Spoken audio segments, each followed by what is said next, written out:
para los padres, que en el fondo son los mejores menores que hay, que es lo que tenemos. Vamos a ello. Bueno, es un poco lo mismo que hemos visto antes. Los usuarios no ponen atención, no leen los términos y condiciones, y en este caso ya os digo yo que los menores menos. Los menores no van a leer nunca los textos largos. Les va a dar igual que sea obligatorio aceptarlo o no, porque ellos tienen una cosa súper clara. El objetivo es realmente jugar, por ejemplo, o acceder a un contenido X, por ejemplo, y normalmente, pues esta parte queda a criterio de que el padre esté supervisando sus acciones o no. Esto es así de sencillo, no tiene mucho más. Solamente por acceder a los servicios vamos a acceder a compartir o a conocer en muchos casos, por ejemplo, fotografías, vídeos, voz, hábitos, etcétera, etcétera, etcétera. Y aquí voy a hacer un parón más grande que cuando hemos hablado antes con el tema de los padres, porque esto quiere decir que en determinadas condiciones y utilizando determinados servicios, un menor puede añadir, por ejemplo, a su perfil de un juego una foto real, puede compartir vídeos reales, está interactuando con usuarios reales que no sabe quién son. Ahí hago mención al vídeo que ha mostrado Raúl antes y que tanto impacto ha tenido, en el que pueden estar perfectamente hablando con mayores o con menores o con cualquier otra cosa. Van a poder conocer los hábitos en muchos casos, porque mientras se desarrollan ese tipo de eventos, el menor suele estar de forma desinhibida y puede dar mucha más información de la que fuera más interesante, de lo que fuera más recomendable, perdón. Y en este caso es una de las cosas que nosotros tenemos que tener en cuenta. Yo entiendo que la parte más fácil que tienen los padres actualmente es decir, bueno, deja al niño que juegue, que deje de molestarme, dile que sí absolutamente a todo lo que diga, porque el objetivo real, en este caso, es que a mí me deje en paz. Pero claro, vamos a poner un ejemplo bastante concreto. Vamos a poner una situación.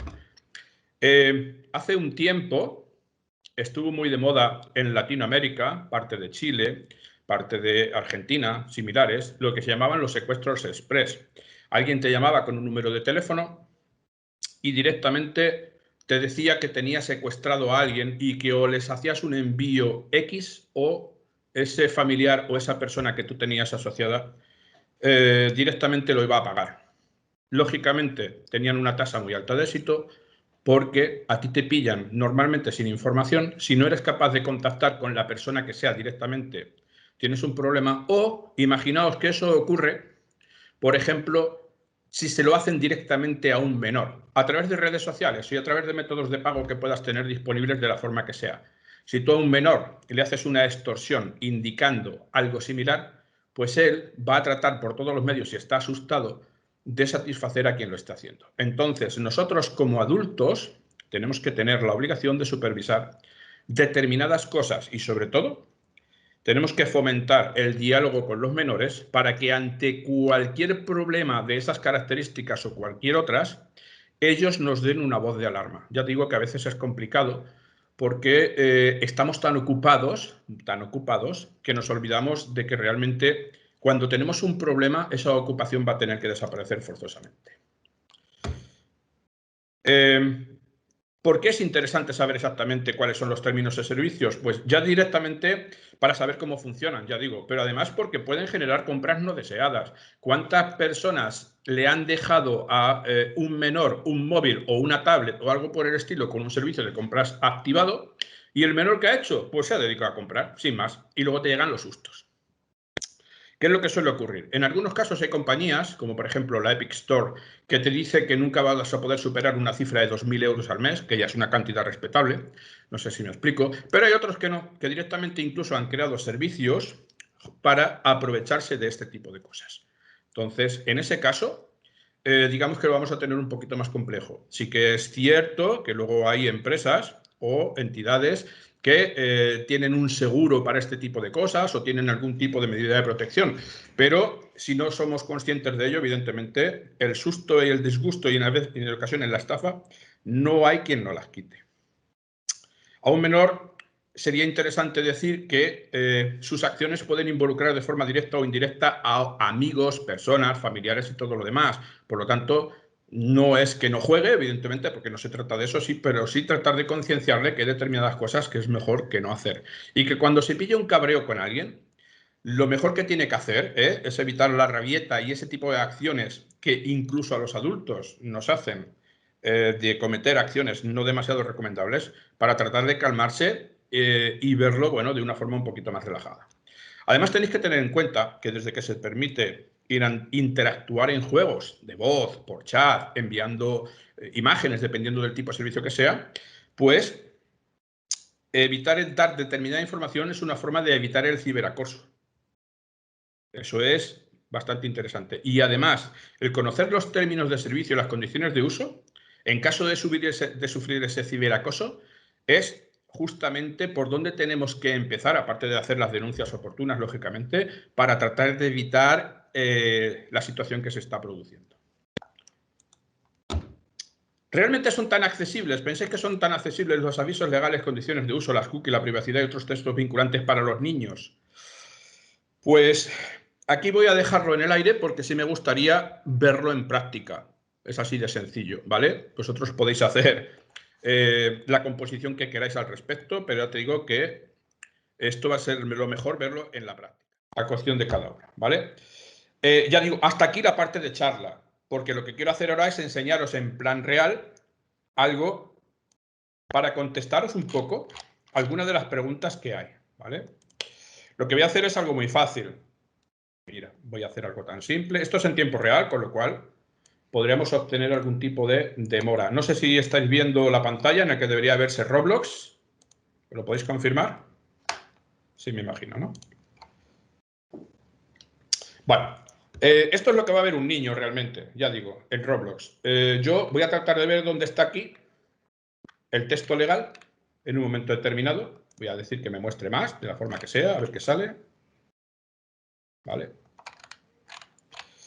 Un niño realmente, para esto, pues a lo mejor simplemente lo ha de obtener, que es lo suyo, sin más. Para yo poder obtener realmente las condiciones de todo esto, tendría que venirme aquí para que directamente, perdón, me ha dado al otro sitio, para que directamente me dé la política de privacidad de Roblox. La política de privacidad de Roblox es esta. Créeme que un niño no se va a leer esto. Aquí en esta política de privacidad, una de las cosas que vamos a ver es, voy a aumentar aquí bastante, ¿vale? Es